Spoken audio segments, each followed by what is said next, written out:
Sir आपका बहुत बहुत स्वागत है Sanjay Kathuria ji. Thank you so much Tamanna ma'am, thank you so much for calling मी।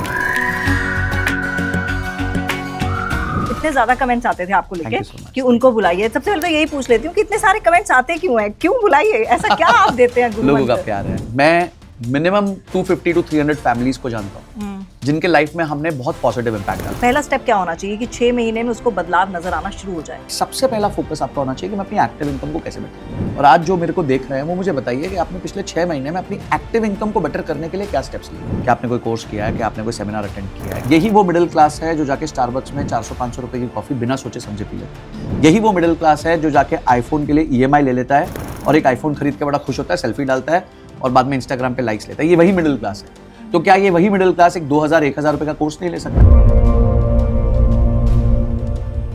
आपको पता है सबसे ज्यादा किसका पर्सनल लोन, किस चीज पे पर्सनल लोन जा रहा है? लोगों को लगता है यार क्या कहते हैं आईफोन पे जा रहा होगा या टीवी पे जा रहा होगा। नहीं, वेकेशन पे जा रहा है। हाँ, ये मैंने पढ़ा, जेनजी आजकल वेकेशंस के लिए वेकेशन के लिए लोन ले रही है और कॉन्सर्ट्स को अटेंड करने के लिए लोन। अगर आप कंजम्पशन के लिए लोन ले रहे हैं, यानी कि आपने आईफोन लेना, गाड़ी लेनी है, डेप्रिशिएटिंग एसेट्स, तो आपकी आमदनी का 15% से ज्यादा EMI नहीं। पहला रूल होता है कि आपकी आमदनी से 5 गुने ज्यादा का घर आप नहीं ले सकते। अगर आपकी और हस्बैंड वाइफ वर्क कर रहे हैं और आप दोनों की इनकम मिला के लेट्स से 6 लाख रुपए साल की, तो दोनों के मिला के 12 लाख हो गए। तो आप 60 लाख रुपए से ऊपर का घर ले ही नहीं सकते, आप अफोर्ड ही नहीं कर पाओगे। एक व्यक्ति जिसके पास EMIs हैं, जो दिखता बहुत अमीर है, जिसके पास आईफोन भी है, स्नीकर्स भी हैं, घर भी है EMI पे, ना बोल सकता है जॉब नहीं। आप बोलोगे नहीं मैं इनकम पे भी मेहनत नहीं करूंगा, मेरे को 11-15 हज़ार वहां भी लगाने और मुझे नॉर्मल लाइफ पे भी कॉम्प्रोमाइज नहीं कर रहा और मुझे इन्वेस्टमेंट्स भी करने। This is not possible. I could invest more because I was earning more. मैं ज्यादा कमा रहा था इसलिए मैं ज्यादा बचा रहा था, और ज्यादा बचा रहा था इसलिए मैं ज्यादा निवेश कर रहा था, और ज्यादा निवेश किया इसलिए कम समय में फाइनेंशियली फ्री हो गया। किसी को घास काटनी आती है वो भी पैसा बना रहा है। एक साड़ी ड्रेप करने का 2 लाख रुपए ले रही है। कभी सोचा किसने जीवन में कि जाके कोई साड़ी ड्रेप करने के 2 लाख रुपए दे सकता है? आप सोचिए, आप तो फीमेल है और उसका नाम क्या रखा है?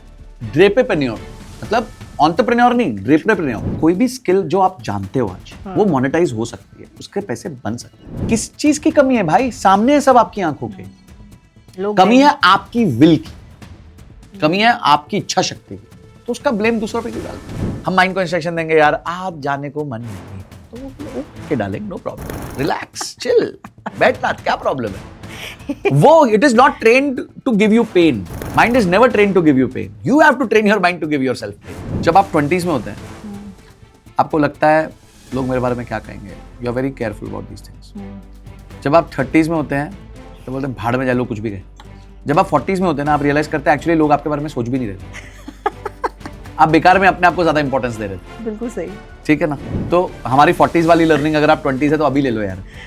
Nobody is thinking about you. Don't worry, you are not very important to them. Whatever is possible, please do. आपको आपके मैथमेटिक्स में अगर बैठता है तो मैंने कहा जहाज रोज लो, कोई चक्कर नहीं। तो अगर नहीं ले पा रहे हो तो अपने आप को दुखी करके दूसरों को दिखाने के लिए। तमन्ना talkies, where you can follow trend every weekend. So please share, follow and subscribe.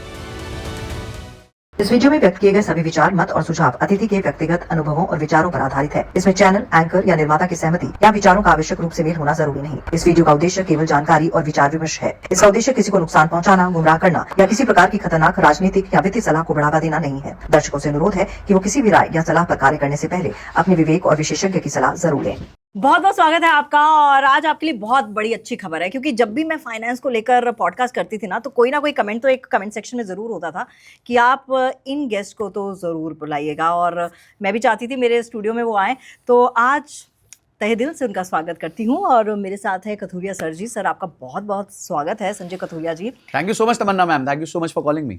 एक लाइन याद आ रही है आपके लिए, अच्छी वाली बोलना। हजूर आते आते बहुत देर कर दी, कब से चेज कर रही थी मैं, और सच में इतने ज्यादा कमेंट्स आते थे आपको लेके कि उनको बुलाइए। सबसे पहले तो यही पूछ लेती हूँ कि इतने सारे कमेंट्स आते क्यों हैं, क्यों बुलाइए, ऐसा क्या आप देते हैं? लोगों का प्यार है, I think they are just very kind on me. भगवान की कृपा रहेगी और लोगों का प्रेम बहुत रहा है, और हम कोशिश करते हैं कि ऑनेस्ट जो है एडवाइस दे उनको, गलत ना करवाएं उनसे। तो वो मेरा थॉट प्रोसेस है। हाँ, और मुझे लगता है क्या पता, जैसे आजकल थंबनेल्स में लिखते हैं ना, मिडिल क्लास अमीर कैसे बनेगा, करोड़पति फॉर्मूला, एक आधे को क्या पता करोड़पति आपने बना ही दिया हो। उससे आई थिंक हमने विद गॉड्स ग्रेस, मैं कहूंगा कि एटलीस्ट मैं मिनिमम 250 to 300 फैमिलीज को जानता हूँ जिनके लाइफ में हमने बहुत पॉजिटिव इम्पैक्ट डाला। पॉजिटिव इम्पैक्ट का मतलब ये नहीं होता कि आपने किसी को करोड़पति बनाया। पॉजिटिव इम्पैक्ट का मतलब वहां से स्टार्ट होता है जब एक व्यक्ति अपने लिए एक 6 महीने का इमरजेंसी फंड बना लेता है। तो इसको भी मैं एक पॉजिटिव इम्पैक्ट मानता हूँ, क्योंकि एक जर्नी को स्टार्ट करना, राइट तरीके से स्टार्ट करना, स्टेप वाइज स्टार्ट करना और पैसे से रिश्ते को बेटर करना, आई थिंक ये भी एक बहुत बड़ी चीज है। Apart from that obviously we have a lot of families जो बहुत वेल्थ है, जिनकी जो हमारे साथ अपनी वेल्थ भी मैनेज करती हैं। बट मेरे को ज्यादा मजा उन लोगों की सर्विस करने में आता है जहां लोगों की लाइफ में एक छोटी सी चीज बहुत बड़ा इंपैक्ट क्रिएट करती है। जैसे जिसके पास पैसा है, जो ऐसे भी लोग हैं महीने के 25 लाख रुपए की एसआईपी करते हैं, 50 लाख की भी एसआईपी करते हैं, तो उन लोगों के पास पैसा है। बट एक व्यक्ति है जो जिसके पास कम है पैसा और उसको उसी में सब कुछ करना है, और उसको अगर हम हेल्प कर सके तो आई थिंक दैट इज, मैं उसमें बहुत सेटिस्फाइड फील करता हूँ।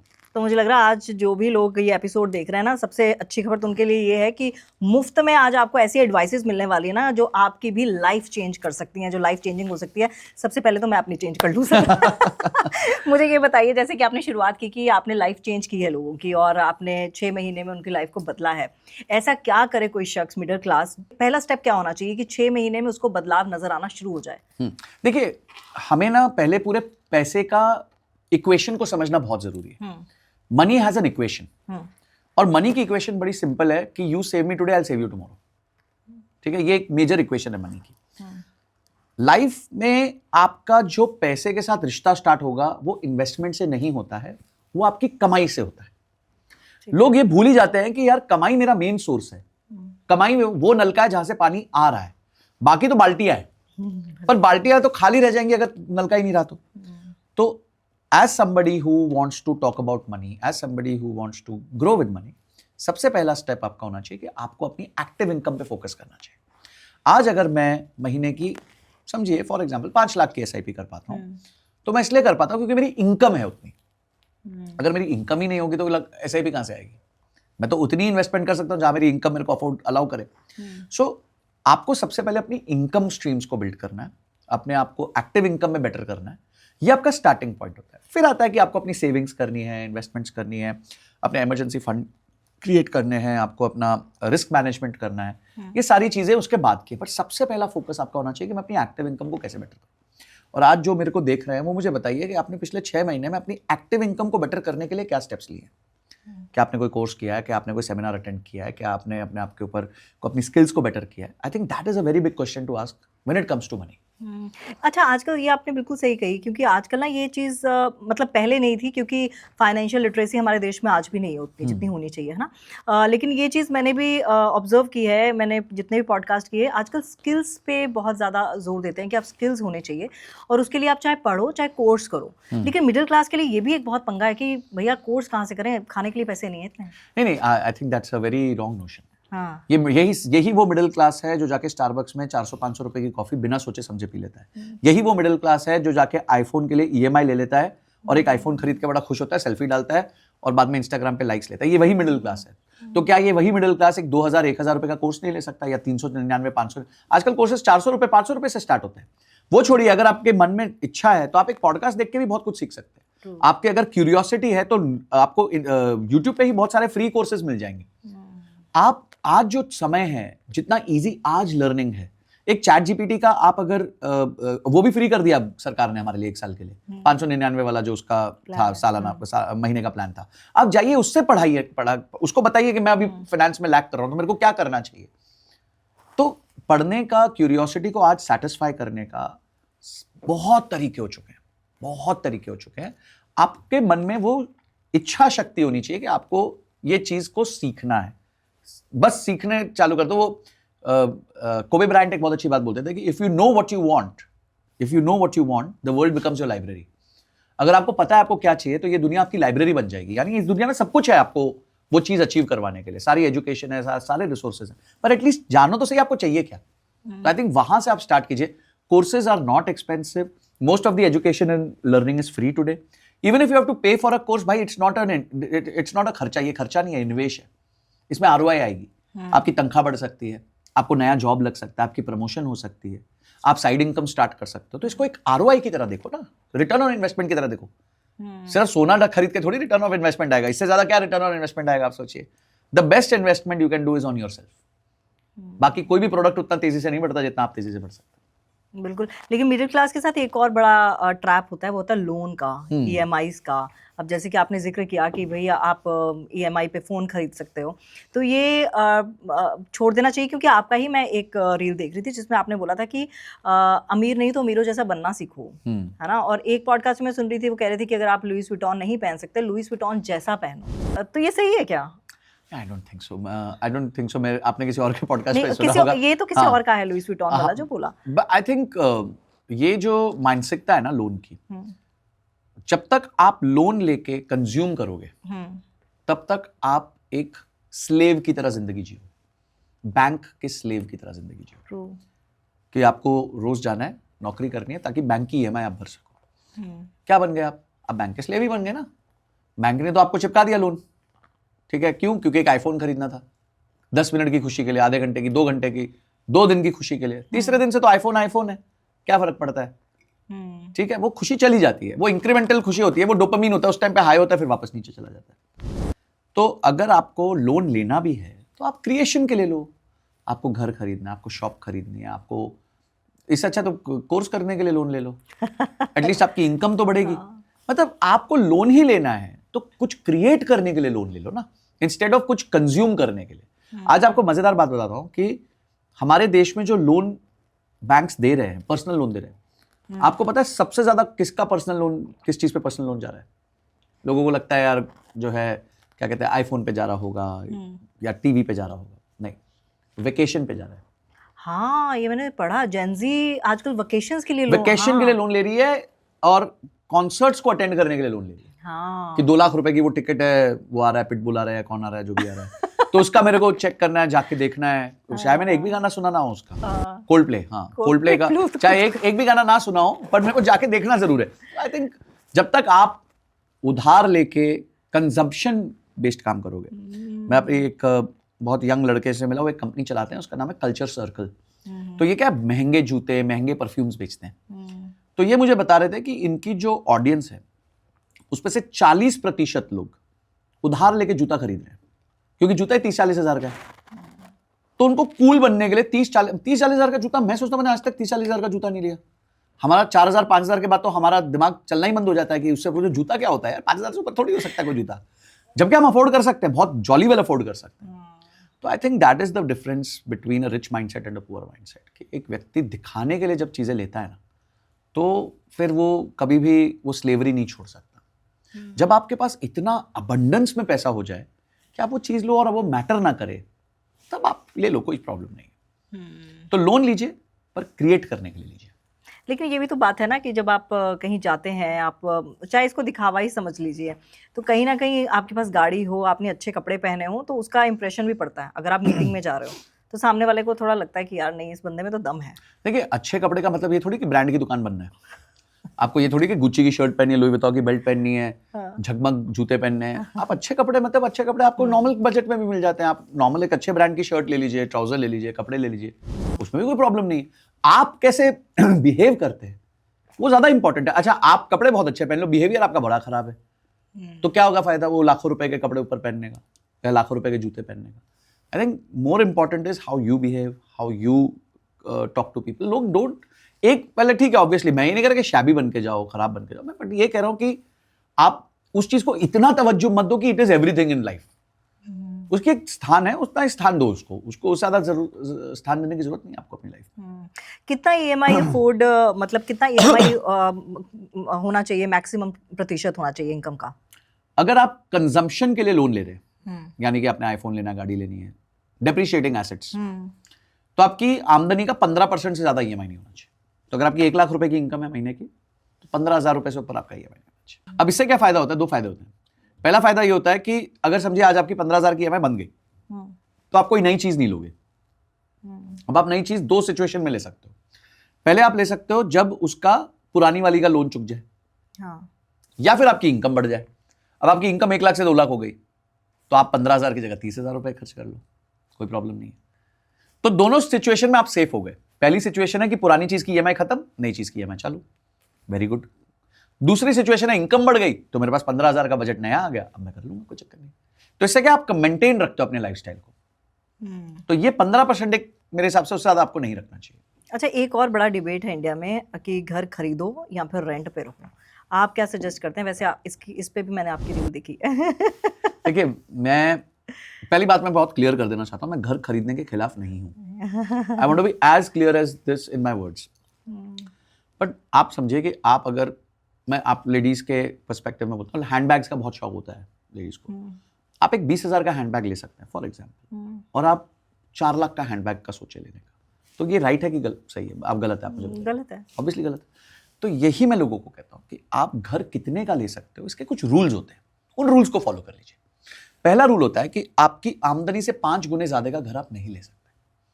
अगर आपके और हस्बैंड वाइफ वर्क कर रहे हैं और आप दोनों की इनकम मिला के लेट्स से 6 लाख रुपए साल की, तो दोनों के मिला के 12 लाख हो गई, तो आप 60 लाख रुपए से ऊपर का घर ले ही नहीं सकते, आप अफोर्ड ही नहीं कर पाओगे। क्योंकि 60 लाख के घर में आपका लोन आएगा करीबन 50 लाख के आसपास, 45 से 50 लाख। 50 लाख की जो किश्त होगी वो 40,000 रुपए होगी, तो 40,000 रुपए तो आपको सिर्फ किश्त देनी पड़ेगी। उसके ऊपर उसका मेंटेनेंस, उसके ऊपर मेड का एक्सपेंस, उसके ऊपर मेंटेनेंस का एक्सपेंस, तो बहुत सारे ऐसे एक्सपेंस होते हैं जो हिडन होते हैं। तो इसे हम कहते हैं टोटल कॉस्ट ऑफ ओनरशिप। तो दूसरा रूल है कि जो आपकी टोटल कॉस्ट ऑफ ओनरशिप है, ईएमआई नहीं, EMI plus maintenance plus electricity plus made expenses, ये पूरा, ये चारों, क्योंकि इसी से घर चलता है। और जो आपको सालाना कुछ छोटा मोटा कुछ टूट गया, कुछ हो गया, उसका एक बजट रख लो, समझो 25,000 रुपए रख लिया महीने साल का, समथिंग लाइक दैट। तो ये सब जोड़ के ना आपकी आमदनी का 40% से ऊपर नहीं होना चाहिए। All of this put together आपकी सैलरी का 40% से ऊपर नहीं होना चाहिए। अगर आप 40% से ऊपर हो तो आप अपना आज कॉम्प्रोमाइज कर रहे हो जस्ट बिकॉज आप एक घर में रह सको, और ये मेरे को नहीं जमता। मतलब this is something which I don't agree to. आप खुशियों का घर कह रहे हो, और अंत में जब अंदर घुसते हो तो दुखी रहते हो कि यार मेरे पास तो पैसे नहीं बच रहे, मैं अपनी वाइफ के साथ घूमने नहीं जा पा रहा, मैं अपने बच्चों को बाहर नहीं लेके जा सकता, मैं अपने बच्चों को डांट देता हूं कि मेरे पास पैसे नहीं है, अभी बजट नहीं है। तो काहे की खुशी का घर? ये तो दुख का पहाड़ हो गया ना फिर आपके सर पे, बिल्कुल बोझ हो गया एक बहुत बड़ा। और उसके ऊपर आपने 240 महीने की ईएमआई बांध ली। 240 महीने, आज किसी को 24 महीने का श्योरिटी नहीं है क्या होने वाला है, और आप 240 महीने की ईएमआई बांध देते हो। सो माय पॉइंट इज, कर लो, कोई चक्कर नहीं है, बट अगर आप 20,000 का बैग ले सकते हो तो 20-25 का ही लो।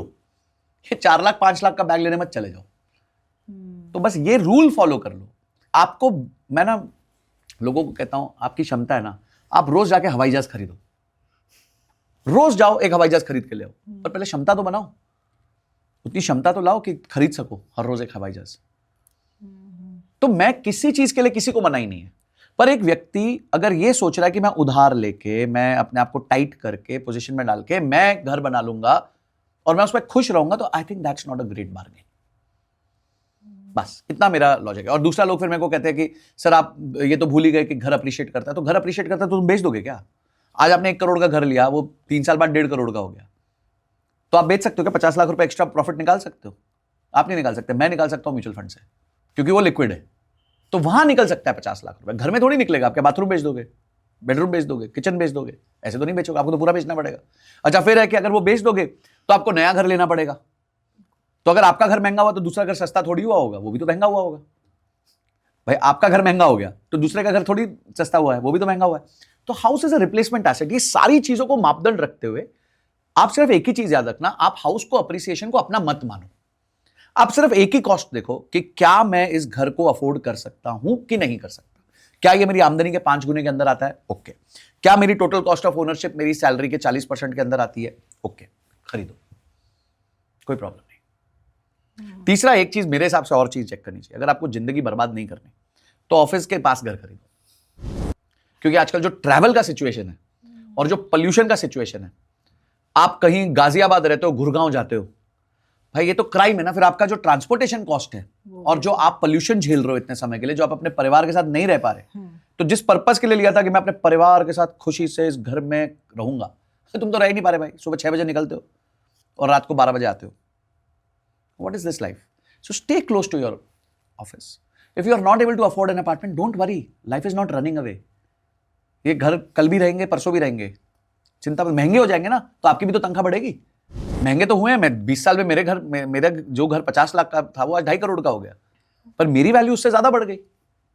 लेकिन पिछले कुछ सालों से अगर मैं अपनी ही जनरेशन की बात करूं, मिलेनियल्स की बात करूं, हमारे मम्मी पापा ने जब घर बनाया था, हम ऑलरेडी कॉलेज कर रहे थे, है ना। आजकल हम देखते हैं कि हम जैसे ही नौकरी करने लग पड़ते हैं, सबसे पहला होता है कि यार मकान ले लेते हैं। तो ये शिफ्ट कैसे आया है? अब जेनजी का तो मुझे पता नहीं, वो तो खैर घूमने पे भी पैसा ले रहे हैं, लोन ले रहे हैं, तो वो तो अलग ही केस है। तो ये शिफ्ट आप कैसे देखते हैं? देखिए, मैं वही कह रहा हूँ कि लैक ऑफ फाइनेंशियल एजुकेशन है। आप डिसीजन मेकिंग को में जब इमोशन लेके आओगे ना, तो डिसीजन खराब होंगे ही होंगे। ये वॉरेन बफेट भी यही कहते हैं कि बार बार इमोशनल डिसीजंस करोगे तो आप हमेशा लॉस में रहने वाले हो, कोई ना कोई आपको दुखी करके ही जाएगा। You can't have an emotional reaction to everything. आपको घर लेना है, रूल फॉलो करो। रूल में घर आ रहा है, ले लो। रूल में घर नहीं आ रहा, मत लो। अच्छा, कुछ लोग कहेंगे हमारे पेरेंट्स सपोर्ट कर देंगे, तो फैक्टर कर लो उसको, कोई प्रॉब्लम थोड़ी है।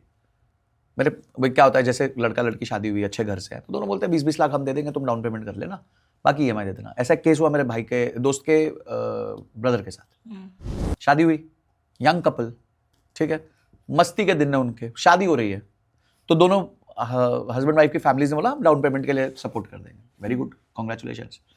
ठीक है, दोनों आईटी में, ये नोएडा में आईटी में काम करते हैं, अच्छी सैलरी है दोनों की, कुल मिला के मेरे हिसाब से होगी 1.25 लाख के आसपास सैलरी होगी, गुड सैलरी 15 लाख। इन्होंने खरीद लिया 3 बेडरूम हॉल किचन। क्यों? मम्मी पापा ने डाउन पेमेंट कर दी।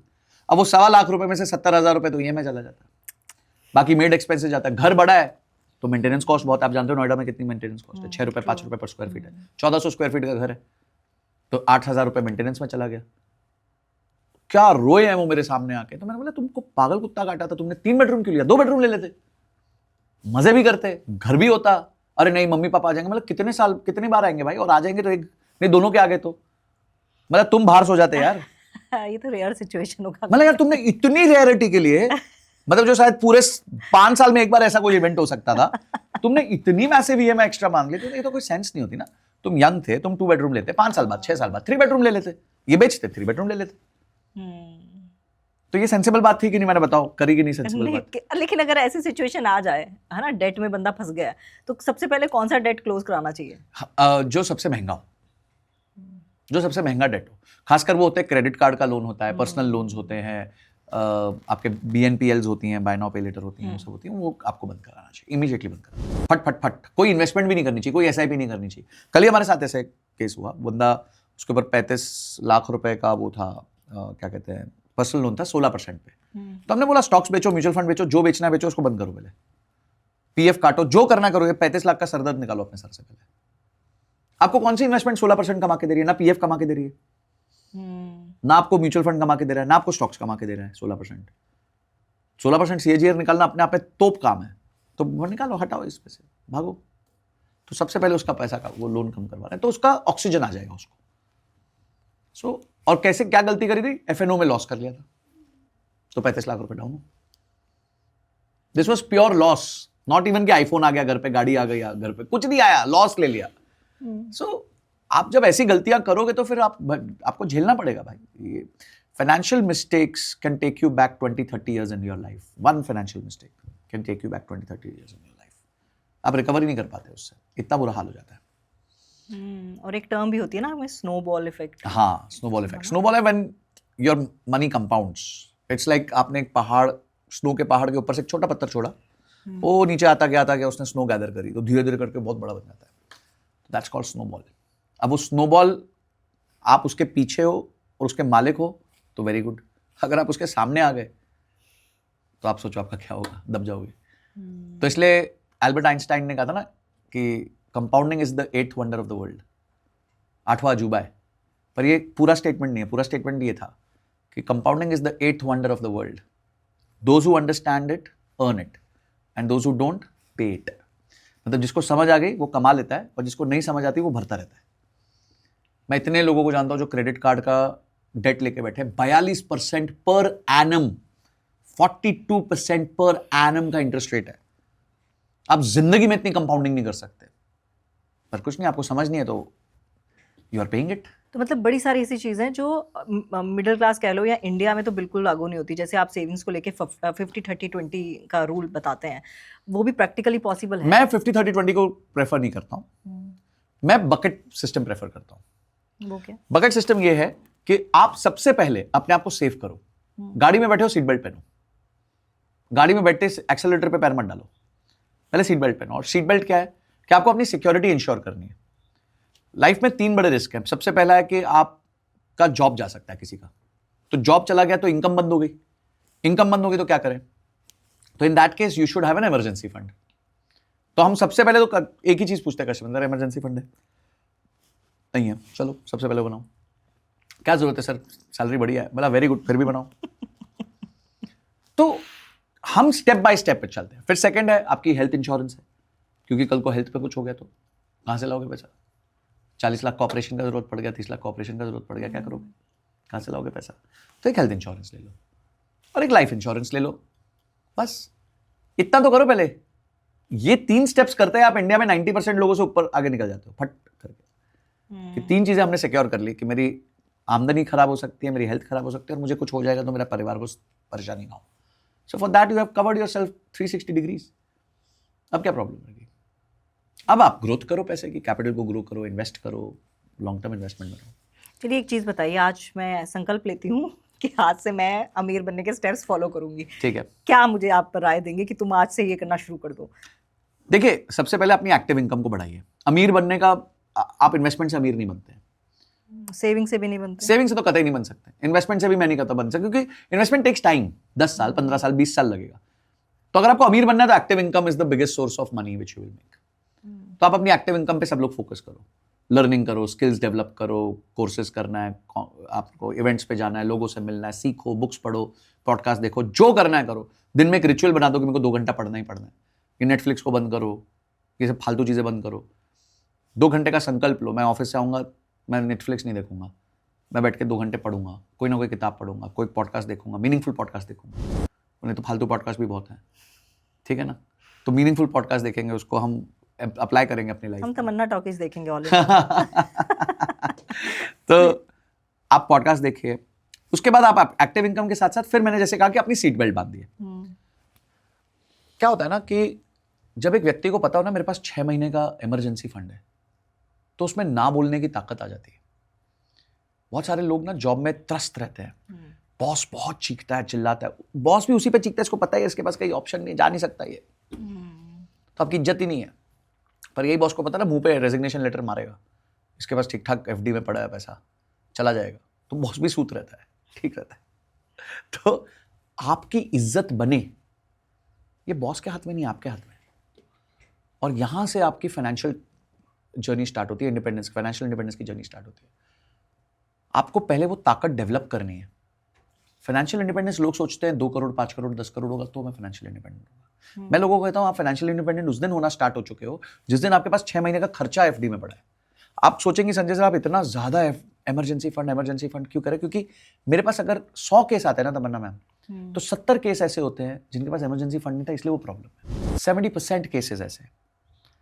तो बात बड़ी सिंपल है, छोटी है, पर लोग नहीं कर रहे हैं। It's very small thing but people are not doing it.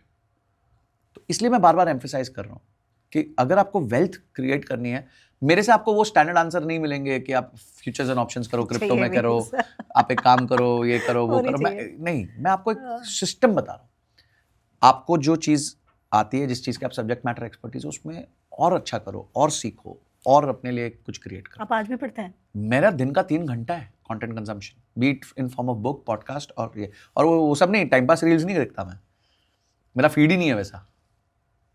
आपका फीड, मैं लोगों को कहता हूं मेरा अपना फीड दिखा दो, मैं तुम्हारा तो फ्यूचर बता दूंगा। तुम्हारा इंस्टाग्राम का फीड दिखा दो मेरे को, मैं तुम्हारा फ्यूचर बता दूंगा क्या है, इमीडिएटली पता चल जाएगा।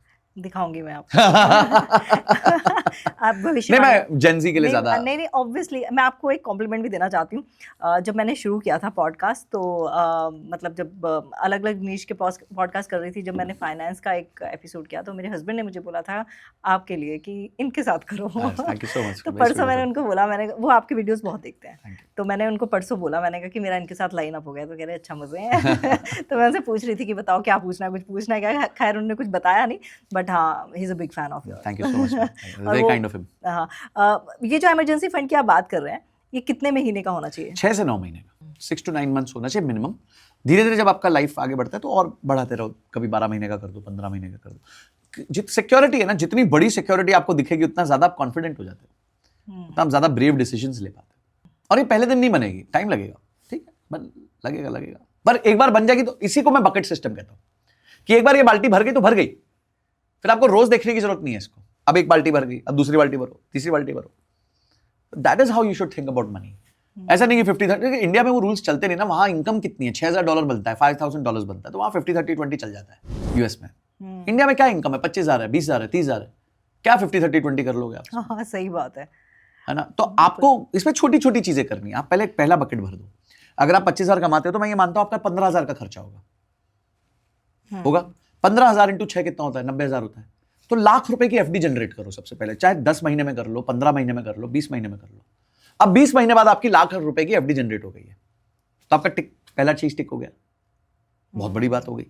अब कल को अगर आपकी जॉब चली जाती है, कुछ हो जाता है, या आप डिसाइड करते हो कि मैं 3 महीने काम नहीं करना चाहता, मैं अपनी स्किल पे फोकस करूंगा, मुझे पता है 20,000 की जगह मुझे 50,000 की तनख्वाह लग जाएगी, तो you can take that decision because you have 1 lakh rupees sitting in your bank account. पैसा मतलब बहुत बड़ी ताकत है। Yes, it has the power to say no. आपको ना बोलने की ताकत सिर्फ पैसा दे सकता है और कुछ नहीं दे सकता। अब एक गरीब आदमी को बोलो ना बोल के दिखाए किसी काम को, नहीं बोल सकता। पर एक आदमी, मैं गरीब और अमीर ऐसे नहीं कह रहा हूं, not in a negative sense कह रहा हूं, पर एक व्यक्ति जिसके पास ईएमआईज है, जो दिखता बहुत अमीर है, जिसके पास आईफोन भी है, स्नीकर्स भी हैं, घर भी है ईएमआई पे, ना बोल सकता है जॉब को? नहीं। ठीक है, हमने बात कर ली कि आप इस तरह से अपना इमरजेंसी फंड दीजिए। अब सेविंग्स और इन्वेस्टमेंट में बैलेंस करना कितना ज़रूरी है, और ये बैलेंस प्रैक्टिकल है, हो सकता है, पॉसिबल है? देखिए, आपने लेवल 1 सेविंग्स तो कर ली, अपना इमरजेंसी फंड बना लिया। अब जो पैसा बच रहा है ना, उसको डिवाइड कर लीजिए अलग अलग गोल्स के लिए। जैसे बचपन में मूवीज देखते थे ना, गुल्लक होता था, बहन की शादी का गुल्लक है, माँ की आँख के ऑपरेशन का गुल्लक है, ऐसे 5-6 गुल्लक होते थे। ठीक है, तो आपको भी गुल्लक बनाने हैं, ऐसे ऑब्जेक्टिव गोल होना चाहिए आपका। जैसे आपको गाड़ी खरीदना है, घर खरीदना है, गाड़ी आपको 5 साल बाद खरीदनी है, घर आपको 7-8 साल बाद खरीदना है, बच्चों की शादी करानी है, बच्चों की पढ़ाई करानी है। ऐसे आपके लाइफ के इवेंट्स होते हैं, वो इवेंट्स आपके लाइफ के गोल्स होते हैं। जब आपको पैसा बड़ा चाहिए होता है, फिर फाइनली होता है आपको रिटायरमेंट चाहिए कि अब फ्री हो जाओ, आपके जॉब के पे निर्भर ना रहो। तो आई थिंक ये इस तरीके से पहले आपको अपने गोल्स को सेट करना चाहिए। गोल्स में आपको कितना पैसा चाहिए वो सेट करना चाहिए, और उसके साथ आपको फाइनली ये सेट करना चाहिए कि आपका कितना उसमें आपको वो लगेगा, इन्वेस्टमेंट लगेगा। तो जब आप ये सेट कर देते हो तो ऑटोमेटिकली आपकी इन्वेस्टमेंट प्लानिंग चालू हो जाती है। और क्या हमें डेली एक्सपेंसेस भी ट्रैक करने चाहिए? Budgeting is a must, it is must, बहुत ज़रूरी है। और आजकल के यूपीआई के युग में जब पता ही नहीं चलता खर्चा कैसे हो जाता है, कहाँ हो जाता है, किधर चला जाता है, क्या हो रहा है, क्या नहीं हो रहा है, सही बात। There is no visibility and clarity. I think it is very very important that we end up managing our expense very well. तो ये मेरे लिए ये बहुत इंपॉर्टेंट है। और कुछ बड़ी बात नहीं, छोटा सा पेपर पे भी आप लिख सकते हो ना कि कहाँ कहाँ खर्चा कर रहे हो रोज़ का। 5-6 तो बड़े हेड्स हैं, आपका ईएमआई हो सकती है, रेंट हो सकता है, इंश्योरेंस हो सकता है। छोटा सा एक एक्सेल शीट मेंटेन कर लो, तो बस डेली ट्रैक कर लो उसको। और अगर मैं जैसे रोज़मर्रा की ज़िंदगी की बात करूं, आजकल आपको नहीं लगता कि बहुत मुश्किल है बजटिंग करना? क्योंकि जैसे ही सैटरडे संडे आता है, हमें बाहर जाना है, घूमने जाना है, बच्चों के साथ जाना है, थोड़ा सा भी कुछ बच्चे ने कुछ अचीव कर लिया छोटा मोटा, तो उसके लिए हमें अलग से एक शोशाबाजी करनी है। इसे आप कैसे देखते हैं? तो बजटिंग मतलब अब ऑब्वियसली आप एक सोसाइटी में रहते हैं जहाँ पर 4 लोग आपको ही बुला रहे हैं और आपको भी बुलाना पड़ेगा, तो कैसे पॉसिबल है सैटरडे संडेज़ को? हमारे पास तो मतलब जैसा होता है ना कि मतलब एक और पॉडकास्ट किया था तो उन्होंने कहा था कि जब लॉटरी में पैसा निकलता है तो अलग से हम उसको लेते हैं, उसको अलग से अलग तरीके से खर्च करते हैं। इंक्रीमेंट होता है उसको अलग तरीके से खर्च करते हैं, सैलरी आती है वो अलग तरीके से खर्च करते हैं। ये मेंटेलिटी जो है मिडिल क्लास की, ये कैसे चेंज हो सकती है? क्योंकि मुझे भी ऐसा ही लगता है, अगर मुफ्त में मुझे कोई पैसा दे जाए तो मुझे आज के आज ख़त्म कर दूँगी, अरे पैसा मिला, चलो चलो मुफ्त का है। लेकिन ये एक बहुत बड़ी वीकनेस है। देखिए, आपको सुशील कुमार याद होंगे, जो जिनको 5 करोड़ रुपए लगे थे, हाँ जिन्होंने लास्ट में पानी डाला था अपने सर पे। आपको पता है वो 1 साल में वापस गरीब हो गए। हाँ, आई नो, केबीसी के ज़्यादातर ऐसे ही हुए हैं। हाँ, 60% of lottery winners go bankrupt in 1 year. 60%, क्योंकि उनको पैसा मैनेज करना है, मैनेज नहीं करना है। और उनके माइंड को लगता है आ गया अब तो खर्च करो, जो जिंदगी भर की इच्छाएं थी वो आज ही निपटा दो, बस आज के बाद मैं जिंदा नहीं रहने वाला, पता नहीं आज ही रहूंगा तो आज ही निपटा दो सारी। आई think that is a very bad thought process. Second, आपने पॉइंट बोला कि भाई लाइफ में बहुत सारी चीजें रेगुलर बेसिस पे आती रहती हैं। देखिए, बजटिंग का यही चीज की पावर, आप कंट्रोल जो है वो बजटिंग देता है आपको। उदाहरण के तौर पे आपको रियलाइज हुआ कि इस महीने शादियां ज्यादा है, 3 लोगों की शादी है, आपको यू हैव टू पे, लेट्स से एक उदाहरण लेते हैं कि आपने तय किया कि 2100 सबको देना है, तो 6,000 रुपये एक एडिशनल बर्डन आया इस महीने, आया, ठीक है आया। 6,000 के अलावा 5-7 हज़ार के सबके कपड़े वपड़े लगते सब ये आ रहा है, ठीक है, तो गिन के लेट्स से 15-20 हज़ार रुपये आपके लग रहे हैं, तो ये 15-20 हज़ार का इंक्रीमेंटल एक्सपेंस है। अब ये कहीं से तो माइनस होगा, कहाँ से माइनस होगा? अब देखो, आप स्विगी जोमेटो कितना कर रहे हो, क्या मैं उसमें से 10-15% कम कर सकती हूँ? मैं 6 दिन ऊबर में जाती हूँ, तो क्या मैं 3 दिन ऊबर में जाके 3 दिन मेट्रो में जा सकती हूँ? आपको कहीं बैलेंस मेंटेन करना पड़ेगा, या आप अपनी इनकम बहुत तेजी से बढ़ाओ, तब ये सब सोचना नहीं पड़ता। आप बोलोगे नहीं मैं इनकम पे भी मेहनत नहीं करूँगी, मेरे को 11-15 हज़ार वहाँ भी लगाने और मुझे नॉर्मल लाइफ पे भी कॉम्प्रोमाइज़ नहीं कर रहा और मुझे इन्वेस्टमेंट्स भी करने, दिस इज नॉट पॉसिबल। ये एकदम स्पष्ट बात है कि ये पॉसिबल नहीं है। कहीं खर्चा बढ़ेगा, तो अगर आपको बजट को मेंटेन करना है तो हाँ, ये हो सकता है कि आप बोलोगे मेरा इस महीने 15,000 गया है, मैं अगले 3 महीने में 5-5 हज़ार करके बचा लूँगी, कि 5,000 रुपये मैं एक ही बार में 15,000 इस महीने नहीं बचा पाऊंगी, तो मैं अगले 3 महीने में 5-5 हज़ार करके मैं इस 15,000 को कवर करूंगी। कवर तो करना ही पड़ेगा ना, ये गड्ढा है, इस गड्ढे को तो भरना पड़ेगा आपको। या आप इनकम 15,000 बढ़ाओ तो वो कवर होता है। मैथ इज मैथ, कहीं से तो लाना पड़ेगा पैसा, something has to fund that 15,000। या फिर आप उधार में चले जाओगे। तो मैथ तो घूम फिर के यही होने वाला है, यही जो मैंने आपको 3-4 चीजें बोली, इसी में कुछ ना कुछ होने वाला है। तो इनकम बढ़ाओ या फिर उस गड्ढे को अगले 2-3 महीने में कवर करो। मतलब एक्सपेंस कट करना कोई सॉल्यूशन नहीं है, इनकम बढ़ाना सॉल्यूशन। इनकम बढ़ाना is the best solution in this world. सारी प्रॉब्लम्स की एक दवा है वो, आप अपनी इनकम को स्केल कर लो। लोग कहते हैं सर आप तो इन्वेस्टमेंट्स की बात करो, मैं ज्यादा इनकम की बात कर रहा हूँ। I could invest more because I was earning more. मैं ज्यादा कमा रहा था इसलिए मैं ज्यादा बचा रहा था, और ज्यादा बचा रहा था इसलिए मैं ज्यादा निवेश कर रहा था, और ज्यादा निवेश किया इसलिए कम समय में फाइनेंशियली फ्री हो पाया। सिंपल रूल है ये। आप कम कमाओगे कम बचा पाओगे, कम बचा पाओगे कम निवेश करोगे, तो आप फाइनेंशियली फ्री आपको होने में ज्यादा टाइम लग जाएगा। इक्वेशन तो मैथ ही रहने वाला है। कोई भी आके कितनी भी बड़ी बड़ी बातें कर ले, बात सिंपल बात यही, गणित यही रहने वाली है, गणित नहीं बदलेगी। अच्छा, जैसे आप स्किल्स की बात कर रहे हैं, हमने बात करी कि ठीक है इसके लिए कोर्सेज हैं, आप पॉडकास्ट देखिए, कुछ भी कीजिए। अगर मैं इंडिया की बात करूं, इंडिया के सिनेरियो को देखते हुए आपको क्या लगता है कि किस दिशा में हमें ज़्यादा स्कोप है? अगर मैं आज से सोचती हूँ कि यार मैं कुछ नया बिजनेस शुरू कर लेती हूँ, मैं कोई इनकम का सोर्स नया ढूंढती हूँ, तो क्या सजेस्ट करेंगे आप? देखिए, मैं सबसे पहले कहता हूँ आप ये मत देखिए कि क्या चल रहा है, आप ये देखिए आपको आता क्या है, व्हाट यू रियली नो। ठीक है, ठीक है। आज हम देखते हैं कि आपको कोई भी चीज़ आती है, किसी को घास काटनी आती है वो भी पैसा बना रहा है, सिखा के भी बना रहा है, उसको इंटरनेट पे बता के भी बना रहा है। एक साड़ी ड्रेप करने का 2 लाख रुपए ले रही है। कभी सोचा किसने जीवन में कि जाके कोई साड़ी ड्रेप करने के 2 लाख रुपए दे सकता है? आप सोचिए, आप तो फीमेल है ना, जो काम मतलब महिलाएं जनरली दोस्तों के लिए कर देती थी फ्री में। मैं तो खुद स्टूडियो में आके जो ऊपर लड़कियां उनसे बोलती हूँ, मैं तो फ्री में कराती हूँ। तो आप सोचिए कि साड़ी ड्रेप करने का, और उसका नाम क्या रखा है? ड्रेपेप्रेन्योर, मतलब एंटरप्रेन्योर नहीं, ड्रेपेप्रेन्योर, अब जो भी ड्रेपेप्रेन्योर जो भी होगा। तो आप समझिए कि कोई भी स्किल जो आप जानते हो आज, वो मोनेटाइज हो सकती है, उसके पैसे बन सकते हैं। आप एंकरिंग जानते थे, आपने जॉनर पकड़ लिया पॉडकास्टिंग का, विच इज मोनेटाइजेबल एसेट। आप एक एसेट क्रिएट कर रहे हैं, बहुत अच्छा। आपको जो आता है सबसे पहले वहां से स्टार्ट करते हैं। पॉइंट नंबर 1 ये हो गई आपकी स्किल। स्टेप नंबर 2 है इस स्किल को रेलेवेंट बनाइए। आपको लगता है यार मेरी स्किल तो है, पर बाजार में मेरी स्किल के साथ साथ ये थोड़ी सी चेंजेस चाहिए, ठीक है, तो वो आप ऐड ऑन कीजिए। उसके लिए आपको हो सकता है कोई कोर्स करना पड़ जाए, कोई अपने लिए कुछ डिग्री लेनी पड़े, जो भी चाहिए उसके लिए वो आप चेक कर लीजिए। एक बार आपने स्किल आइडेंटिफाई कर लिया, अपनी स्किल को बेटर कर लिया, मतलब एकदम वो शार्प कर लिया अपनी नाइफ को, अब आप हथियार वो हंटिंग के लिए तैयार हो चुके हो। अब तीसरा है, आपको समझना पड़ेगा कि आज इंसान के जीवन के 3 भाग हैं। 8 घंटे सोना है, 8 घंटे काम करना और 8 घंटे फोन है। तो वो 8 घंटे अगर 100 करोड़ लोग फोन पे हैं, तो आप कंटेंट क्रिएट करके उनके सामने पहुंच सकते हैं, और उससे बहुत बड़ा फर्क पड़ जाता है। तो किस तरीके से अब आप अपनी जो, मैं एक लड़की से मिला चेन्नई में, she is a makeup artist. उसका खुद का 5.5 लाख फॉलोअर्स का चैनल है। तो अब आप सोचिए कि मेकअप आर्टिस्ट को सोचा था कभी कि मेकअप आर्टिस्ट के 5 लाख 6 लाख फॉलोअर्स होंगे? सर आजकल उनको मुआ बोलते हैं। मेरे को तो आइडिया नहीं है, सॉरी। एक्चुअली उनको हम पहले ब्यूटी पार्लर या ब्यूटिशियंस बोलते थे, आजकल वो मेकअप आर्टिस्ट हो गए हैं। हाँ। काम सेम ही है। नहीं, बट मैं वही कह रहा हूँ कि आज के दिन में वही था ना, पुराने स्किल को नए तरीके से प्रेजेंट करना आना चाहिए। एग्जैक्टली। तो आज वो पैसा बना रही है, वो बताती है मेरे को कि एक मेकअप करने का 70,000 60,000, they can charge anything depending upon photographers देखिए आप, वेडिंग फोटोग्राफी हो गई। तो किस चीज की कमी है भाई? सामने है सब आपकी आंखों के। कमी है आपकी विल की, कमी है आपकी इच्छा शक्ति की। तो उसका ब्लेम दूसरों पे क्यों डालना? अपने पे डाल के तो देखो ब्लेम एक बार, कि तुम नहीं करना चाहते।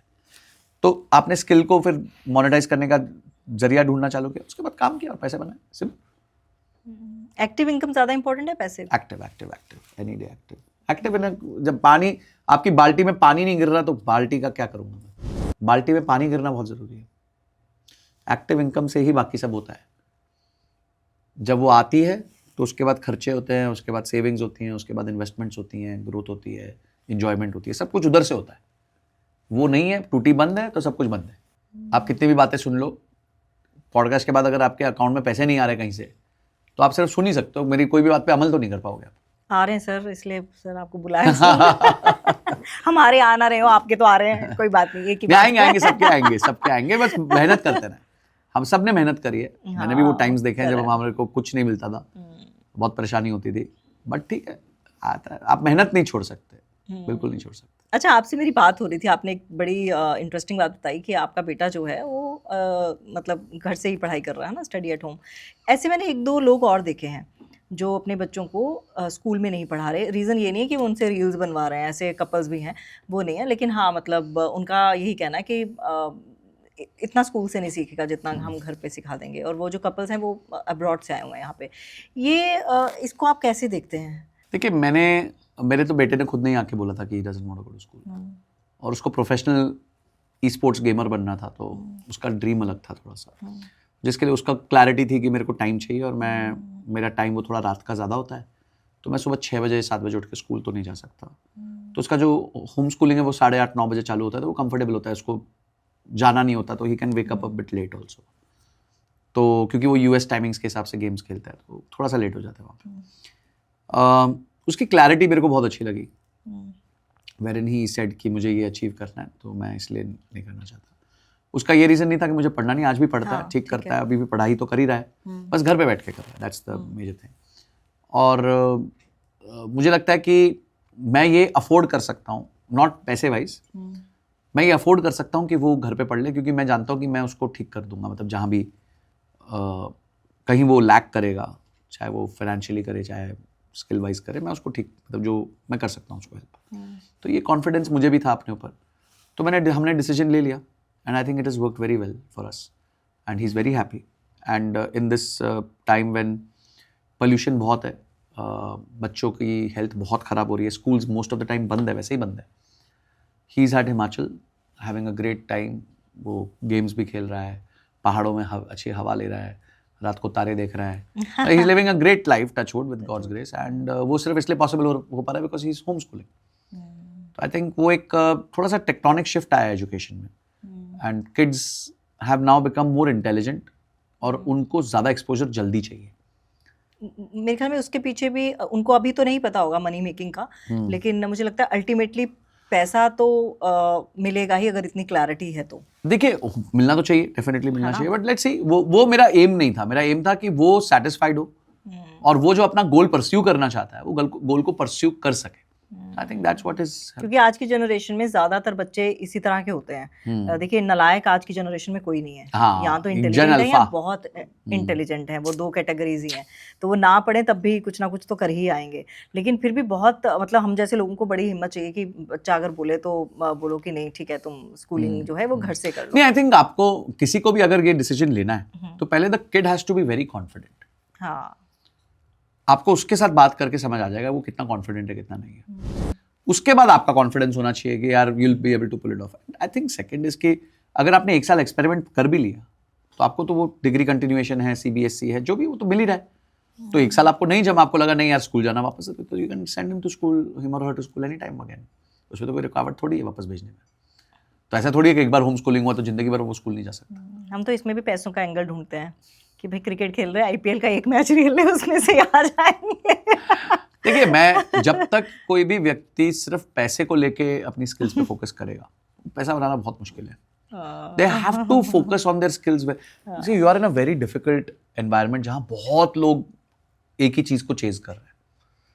बहुत ज्यादा लोग. वैसे अब मेरे को लगता है क्रिकेट थोड़ा इजी हो गया बिकॉज आईपीएल आ गया है. बहुत सारे आपके फॉर्मेट्स आ गए जहाँ पे एक व्यक्ति बना सकता है पैसा, even if he doesn't play for the national team. तो आई थिंक वो भी एक है, बट उतना ही कंपटीशन भी बेसलाइन पे बढ़ा है नीचे. बहुत बड़ा है. मतलब वहां भी मल्टीप्लिकेशन हुई है क्योंकि सबको ये बात समझ आ रही है तो सब घुस रहे हैं. हाँ. तो अगर आपको एक वो डिस्टिंक्ट एडवांटेज चाहिए तो मेहनत आपकी बहुत ज्यादा होनी चाहिए. You have to work far more than others and that also compounds. ऐसा नहीं है कि एक आदमी ने 3 घंटा एक दिन प्रैक्टिस करी, दूसरे ने 4 करी तो एक ही दिन में आप जीत जाओगे. वो 1 घंटे की कंपाउंडिंग आपकी जब तक 1000 दिन नहीं लगेगी तब तक आपको वो डिफरेंस ही नहीं दिखेगा दोनों के बीच में. तो वो डिफरेंस के लिए आपको टाइम देना पड़ता है. और रिटायरमेंट का प्लान करनी चाहिए. रिटायरमेंट तो आप देखिए, इट्स अ गोल. जब आप फाइनेंशियल प्लानिंग कर रहे हैं तो retirement is also a goal. India में एक चीज़ मेरे को अच्छी लगती है कि जैसे आपके पास एक इंस्ट्रूमेंट है ईपीएफ. लोगों की सैलरी से ही कट जाता है. तो मैंने अभी एक रिसेंटली हमारे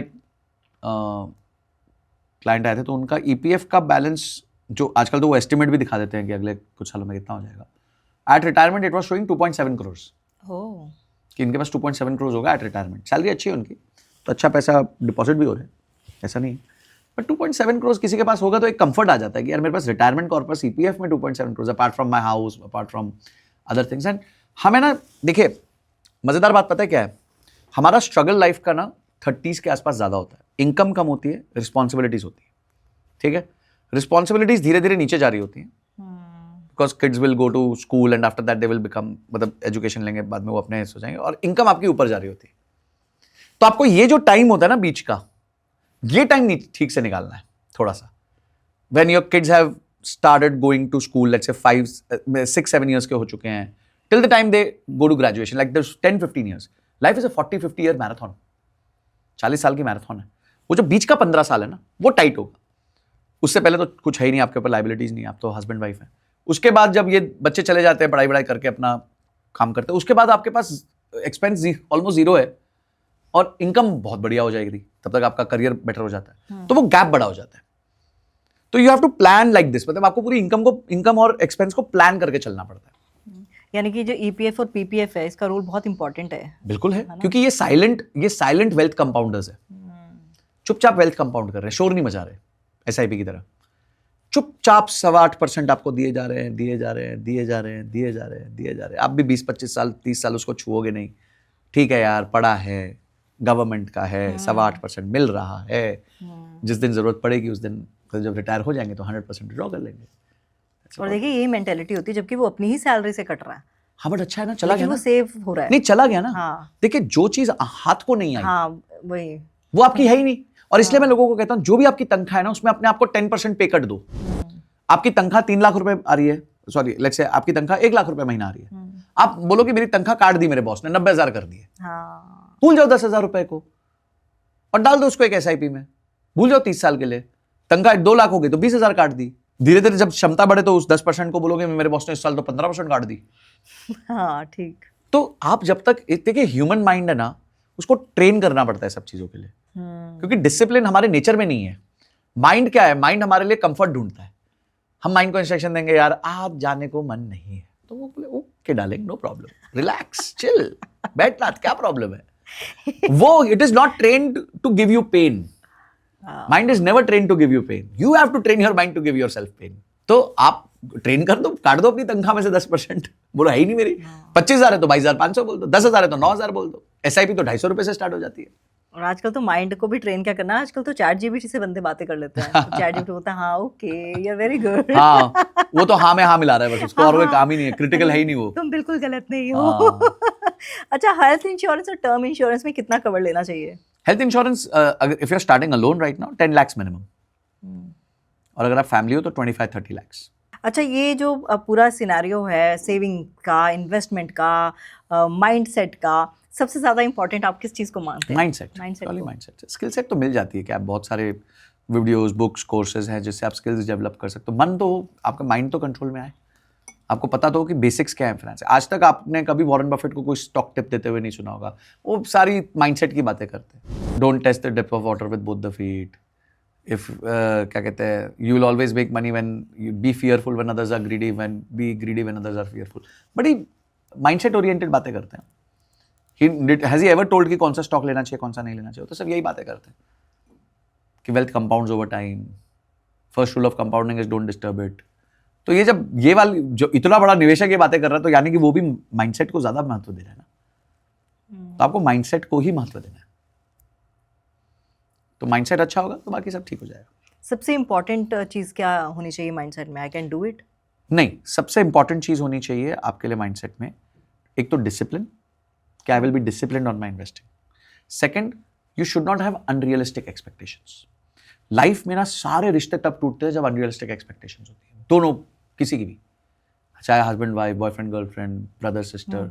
जब आपकी अनरियलिस्टिक एक्सपेक्टेशंस होने लग जाती है ना एक दूसरे से, तो प्रॉब्लम होती है. तो अगर आपको रिश्ते लंबे निभाने हैं तो एक्सपेक्टेशंस को कम कर दो.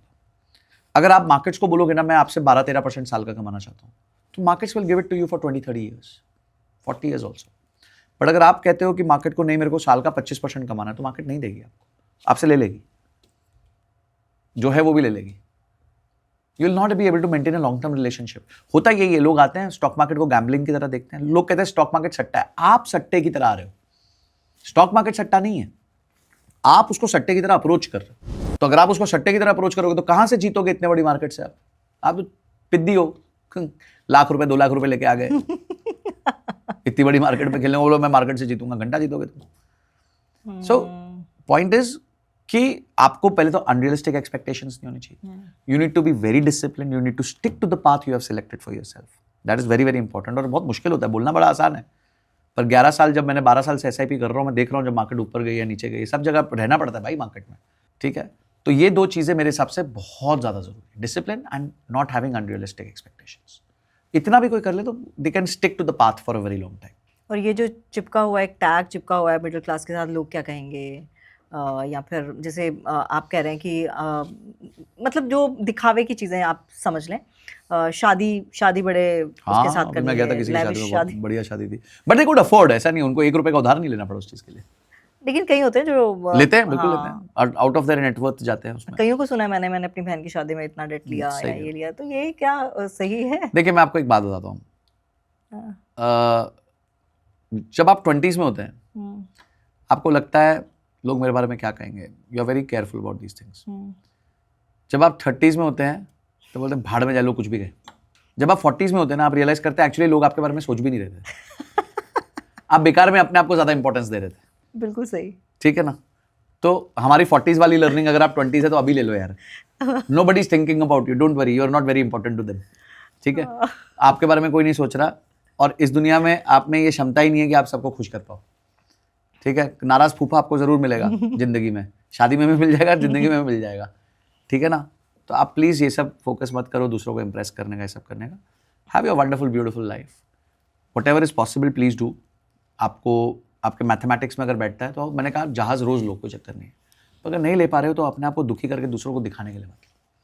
That's, you will have to carry the burden of that pain. ठीक है, वो पेन आपको झेलना है, तो क्यों झेलना है यार किसी और के लिए पेन? वैसे वाकई फ़र्क पड़ता है, क्योंकि मैं मतलब कि सामने वाला कौन सी गाड़ी में आ रहा है, उसने कौन सा बैग लिया, मैं आपसे इसलिए पूछ रही हूँ क्योंकि आप ही बता पाएंगे मेरे को. अच्छा मुझे बात बताइए. अच्छा मुझे एक बात बताइए. तो हाँ जी, मैं अभी आया हूँ, हाँ. मैं वैगनआर में आया हूँ. तो आप अगर मैं वैगनआर से उतरता तो आप मेरा इंटरव्यू नहीं लेते? नहीं, मैं तो कब से मतलब चाह रही थी लूं. तो फिर वैगनआर का क्या मतलब रह गया मेरी गाड़ी? वैगनआर होती, फॉर्च्यूनर होती, मर्सिडीज होती, रोल्स रॉयस होती, क्या फर्क था? आपने मेरे को इनवाइट किया, मैं आ गया आपके पास. ठीक है, it really doesn't, it's all here. ये सब आपके माइंड में है. मेरी गाड़ी डीजल वाली चल नहीं सकती, तो मैंने एक दोस्त से मंगवाई हुई है. बोलता है मेरे पास वैगनआर थी, मतलब भेज दे भाई, मेरे को तो चाहिए. मैं 4 जगह जाना था आज, तो मैं कैब नहीं करना चाहता था. एक ही जगह होता तो मैं कैब में चला जाता. बॉम्बे में मैं ऑटो में चला जाता हूँ, मेट्रो में चला जाता हूँ, लोकल ट्रेन में चला जाता हूँ. क्या फर्क पड़ता है? मुझे किसको दिखाना है? या ठीक है चलो आप ये कह सकते हो कि संजय सर आप लोग जानते हैं आपको इसलिए, बट अगर जिसको नहीं जानते फिर तो वैसे ही नहीं जानते. सही बात है. मेरे को ज्यादा सोचना चाहिए सब चीजों का ना. और मेरे को किसी ने मेट्रो में देख लिया तो, अरे किसी ने मेरे को लोकल ट्रेन में देख लिया तो, मैं तो लोकल ट्रेन में बैठा हूं तो मेरे बगल वाला ऐसे देख रहा है, अच्छा हाँ ये तो वही है. फिर मेरे से बात करने लग गया, अपना पोर्टफोलियो दिखाया, मैंने उसको एडवाइस किया, हो गया काम, हमारी ट्रिप निकल गई. Please don't worry about these things. As I said 40 का ले लो भाई मेरे से, ये सबसे बड़ा advice. Nobody is thinking about you. अच्छा, जब आप, अब मैं आपको एक और एग्जांपल देता हूं. समझिए आपके सामने एक व्यक्ति मर्सिडीज से उतरता है. आप किसको देख रहे हो, मर्सिडीज को या उस आदमी को? मर्सिडीज को. तो वैसे ही क्या वैल्यू रहेगी उसकी? आप कहीं भी आप लॉजिकली सोचोगे ना, तो ये सब चीजें सामने वाला भी देख ही नहीं रहा होता. हम सिर्फ अपने आप को तवज्जुह देना चाहते हैं, because we know we are so empty inside. हम इतने अंदर से खोखले हैं कि हमें जब तक हमें नहीं लगता कि हमने कभी लुई विटॉन की ड्रेस पहनी होगी तो ही हमारे में जो है क्षमता आएगी, या मेरे मर्सिडीज में जाऊंगा तो ही मेरे में वैल्यू आएगी. अपने अंदर वैल्यू जनरेट करो ना, फिर क्या फर्क पड़ता है आप किस में जा रहे हो किस में नहीं जा रहे हो. नारायण मूर्ति सर, मेरे को याद है हमारे कॉलेज में आए थे, मैं MBA में था, और मुझे उनको रिसीव करने जाना था. मैं नीचे खड़ा हुआ हूँ कॉलेज के, वेट कर रहा हूँ. 5 मिनट बाद मेरे को अंदर से फोन आता, क्या कर रहा है? मैं वेट कर रहा हूँ. बोले वो अंदर आ गए. बोले अंदर आ गए? कहाँ से आ गए? तो मैं गया अंदर, स्पीच हुई, फिर मेरे को छोड़ना था उनको, मैं छोड़ने गया. तो वो आए थे स्कोडा ऑक्टेविया में, और मैं वेट कर रहा था BMW, मर्सिडीज या कोई आएगी तो. और वो आके चले गए. मतलब ठीक है, स्पीच के टाइम तो मैं चला गया अंदर क्योंकि मुझे कॉल आ गया था, पर मैं मतलब अच्छा स्कोडा ऑक्टेविया में ये आदमी. फिर आपने सोचा बड़ा हम्बल इंसान हजारों करोड़. हमारे एक प्रोफेसर थे and he is one of the S investors of India. उनका नाम है केदार और शिवानंद. हाँ, उनका नाम है शिवानंद मंकीकर सर और केदार सर. ये हम लोग को हम पढ़ाते हैं. बहुत बड़े इन्वेस्टर्स हैं, हजारों करोड़ का पोर्टफोलियो होगा उनका. तो वो काली पीली टैक्सी में आते थे पढ़ाने के लिए हमारे को. तो हमने वो लेवल के लोग देखे हुए हैं जिनको फर्क ही नहीं पड़ता ये सब चीजों से. वो कहते हैं ये बेटर है. तो हम भी आज जब बॉम्बे होता हूं मैं, मेरे को पता है मैं अगर उबर मंगाऊंगा या कोई कैब मंगाऊंगा 8-10 मिनट लगेंगे. उतरे नीचे सीधा सामने ऑटो पड़ा के चलो निकलो यहाँ से, बगल में जाना आधा घंटा दूर है. प्लीज डोंट फस about all these things. Trust me, nobody is watching you. आप उनके लिए मैटर भी नहीं करते हो. आप सिर्फ अपनी दुनिया में हो जहां आपको लग रहा है कि आप उनके लिए मैटर करते हो. तो ये एग्जाम्पल है. नारायण मूर्ति सर यार सोचो स्कोडा ऑक्टेविया में आ रहे हैं, जो फ्लीट लेके आ सकते थे BMW की, नहीं आए. तो उनका व्यक्तित्व है ना, उनका रिस्पेक्ट कम हुई क्या मेरे लिए? उल्टा 4 गुना बढ़ गई क्या? देखो इतना बड़ा आदमी होने के बावजूद भी देखो कितना ह्यूमिलिटी के साथ रहता है. तो अभी डॉक्टर वेल्लूमनी है, थायरोकेयर के चेयरमैन. उन्होंने अपनी कंपनी 5,000 करोड़ में बेची. 5,000 करोड़. मेरे साथ पॉडकास्ट करने आए, इनोवा में आए. अब आदमी बोले यार 5,000 करोड़ उसके जेब में है बंदे के, और वो इनोवा में आ रहा है, तो उसको फर्क ही नहीं पड़ रहा ना. He doesn't care about these things. We have learned from such people that don't worry about these things. और पता है है तो अच्छी बात है, नहीं है तो कोई प्रॉब्लम नहीं है. होगा तो अच्छी बात है, वेरी गुड, कॉन्ग्रेचुलेशंस. नहीं है तो भी कोई फर्क नहीं पड़ता. मैं क्या है कि जो दिखता है ना वो उधार है. हाँ, जो दिखता है वो उधार है, जो नहीं दिखता वो वेल्थ है. सही बात है. जो लोगों को आपका बैंक बैलेंस नहीं दिखेगा ना. आप समझो उबर में आए यहाँ से, ठीक है, मुझे दिखा आप उबर में आ रहे हो, शायद आपके पास गाड़ी नहीं होगी, मुझे क्या पता आपके बैंक बैलेंस में कितना पैसा पड़ा है. वो आप ऐसा यहाँ पे लगा के नहीं घूमते ना हम लोग कि I have a bank balance of this much money. तो वो हम नहीं लगा के घूमते. वो गाड़ी दिखती है तो हमें लगता है कि यार बट वो तो EMI पे चल रही है भाई की गाड़ी, कल नौकरी गई है गाड़ी गई. और ये चीज सोचना बहुत जरूरी है. दिस इज द बहुत बड़ी फाउंडेशन ऑफ फाइनेंशियल फ्रीडम. उधार ना लेना अपने आप में बहुत बड़ा विन है फाइनेंशियल फ्रीडम में. Wake up and you realise you don't have to pay anyone any EMI. क्या फीलिंग है वो. तो वो फीलिंग लाने के लिए थोड़ा सा सैक्रिफाइस करना पड़ता है ना. आप अपनी इनकम बढ़ाओ ना, धीरे धीरे सब आएगा जीवन में. बहुत लंबी लाइफ है. लोग पहला पेचेक आता है, पहली नौकरी की तनख्वाह आती है और आईफोन लेंगे. पहली तनख्वाह से अपने आप को उधार में डाल रहे हैं. क्यों यार, पहली तनख्वाह आई है, चलो उधार में मम्मी को दे दो यार, वो गोल्ड खरीदेंगी, मेरे को पता है. हाँ, अच्छा, कोई भी भाव में गोल्ड खरीद लेंगी, पर खरीद लेंगी. चलो कहीं तो इन्वेस्ट होगा अच्छे से. हाँ, गोल्ड की बात भी मैं आपसे करूंगी, लेकिन एक चीज़ है, जब मैं यहाँ नई नई आई थी ना, आप बिल्कुल सही कह रहे हैं कि पहली तनख्वाह आती है और फ़ोन ले लिया. तो जब मैं नई नई आई थी अपने घर से यहाँ पर, तो मैं देखती थी, मतलब जो मेरे तब मैं फ्रेशर थी, अब नया नया जॉब और ये वो, तो मेरे लेवल के लोग वो गाड़ी में आते थे. तो मैं बहुत हैरान होती थी यार कि इनकी सैलरी कितनी होगी जो गाड़ी में आ रहा है. मैं बहुत हैरान होती थी. तो मुझे लगता है ये सब चीज़ें पता नहीं, मैं आज भी ये चीज़ प्रोसेस नहीं कर पाती हूँ. खैर, जो बच्चे आज भी 20-22 साल के हैं जो नौकरी नहीं कर रहे हैं, उनके पास अपनी गाड़ी है, गाड़ी नहीं तो बाइक है. आप नोएडा में ऐसे ये पेरेंट्स की गलती है. हाँ, ये पेरेंट्स की गलती है. I never provided my child with any car drops to his school. Bus पे जा बेटा, बस है, बस में जाओ, क्या प्रॉब्लम है. सारी दुनिया जा रही है, आप भी जाओगे. ऐसा नहीं आ रहे हमारे शहंशाह के लिए गाड़ी निकल रही है. क्यों निकलेगी भाई, आप स्कूल में हो, स्कूल जाओ. आज भी जो स्ट्रगल देना है वो स्ट्रगल देना है. The worst thing which parents can do to their kids is take away the struggle from their life.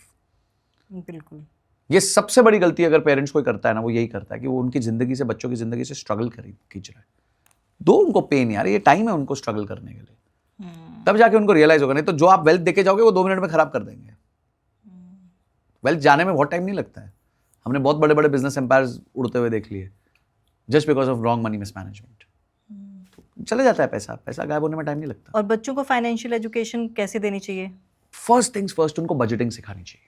First things first, उनको बजटिंग सिखानी चाहिए. बेटा ये तुम्हारे को हम 500 रुपीज दे रहे हैं, ये तुम्हारी पॉकेट मनी है, इसी से तुम्हें चलाना है. मेरे बेटे को 2000 रुपये मिलते हैं. अब उसको कोई बड़ी चीज़ लेनी होती है ना, तो वो 3 महीना सेव करता है. नहीं dad, I will not buy this, I will not buy a cap, I will not buy a shoe. नहीं खरीदूंगा क्यों, मेरे को आई हैव टू सेव. तो ये माइंडसेट आना, डिलेड ग्रेटिफिकेशन, बजट करना कि मैं तीनों चीज़ें नहीं खरीद सकता, मैं एक ही चीज़ खरीद सकता हूँ, तो उसके लिए सेव करता हूँ. ये थॉट प्रोसेस तो डालो बच्चों में. आप बच्चा गया रे हैमलीज में उल्टा लेटा किया, उसको सब मिल गया. बिल्कुल बिल्कुल बिल्कुल. ये क्या बात हुई यार. How can you be such an emotional fool. आप बच्चे के साथ तर्क करो, बात करो. सब समझते हैं बच्चे, ऐसा नहीं है. आप उनसे अच्छे से बात कर सकते हो, समझाओ उनको कि this is how many works. फिर सेकंड है, उनसे ROI ओरिएंटेड बातें करो, रिटर्न ऑन इन्वेस्टमेंट. अच्छा बेटा आप ये लोगे तो इससे क्या फ़ायदा होगा, आप इसको कैसे यूज़ करोगे, आपकी स्पीड इससे बढ़ेगी क्या, आपके मार्क्स इससे ज़्यादा आएंगे क्या. तो उसको समझ आता है मेरा हर निवेश पे कुछ तो मेरे को लाना पड़ेगा ही. I have to justify this expense to my father, my son has to justify this expense to his father. तब मिलता है उसे, नहीं तो नहीं मिलता.